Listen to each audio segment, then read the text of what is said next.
In this video, I'm going to teach you exactly how to cook the perfect tomahawk steak in just 3 simple steps. So let's get right into the video.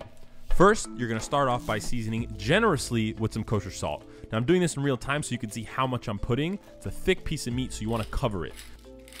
Next, we go with freshly ground pepper. Again, use a lot of seasonings. It's a thick steak. You want to make sure you're tasting your seasonings. Next, I go in with garlic powder. So this is the trio I use. And of course, season both sides. Go ahead and pat in your seasonings so it sticks to your piece of meat. And see this thick edge? You want to roll it around on your board and get all of those seasonings. That way you season completely the entire steak. Meat Stick sent me this wireless thermometer that I'm going to be trying out today. Now, let's head outside to the grill. This is a beautiful Monument grill that Monument actually sent me. Got a window and everything. More on that later. Now look, today we're going to be reverse searing. So all you want to do is turn on 2 burners on one side and leave the other side off. So essentially the heat's going to come from here. You're going to close the top and it's going to act like an oven, slowly cooking your piece of meat. Target temp should be around 250 to 275 for that perfect reverse sear. It's probably going to take you about 45 minutes to reach an internal temp of 100 degrees is what we're looking for. So go ahead, throw your steak on the grill. Do not open and close because you'll lose all of the heat inside. That's why this window comes in so handy. So the super cool thing about the Meat Stick is it's completely wireless. It tells you the internal temperature of the grill and it tells you the internal temperature of your meat, and it'll send you a notification as soon as it's done. What we're looking for is 100, 105 internal temp, and then we will lift it and then sear it off.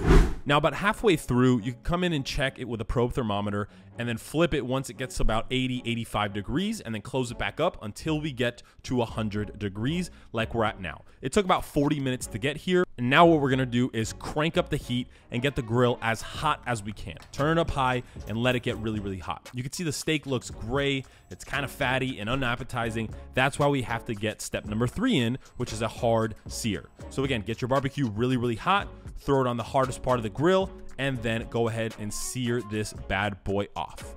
Again, this window is super cool because normally you get flare-ups when you're searing your meat and you gotta check, but with the window, you could just look right through just like this. But anyways, look, you gotta get this thing crispy and crackly just like this. The harder the sear, the more brown and crispy bits you get, the more delicious your steak is gonna taste.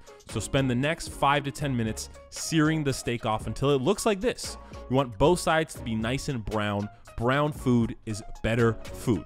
And by the time you sear it off, right, 5 to 10 minutes, it's gonna bring the internal temperature up to about 120 degrees, which is a perfect medium rare, which at that point, you'll take the steak off once it looks like this and let it rest. This is the last and final step, is to set the steak aside and just let it rest for about 10 to 15 minutes. And I know I said 3 steps, but this is the 4th step. It's just letting it rest.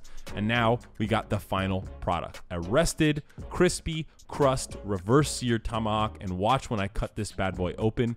It is absolutely perfect. This is going to be one of the best steaks you'll ever eat. Perfect edge to edge, medium rare. The fat is all rendered down and you got a nice, beautiful piece of steak. Look at this. It doesn't get much more perfect than this slice right here. It's a little slice of heaven. I promise you it's going to be one of the best steaks you've ever made. And just look how juicy this thing is. The juices literally fly off. Now it's time to try this bad boy. Again, absolutely the best. Go ahead and subscribe for more videos like this. See you guys in the next one. Peace.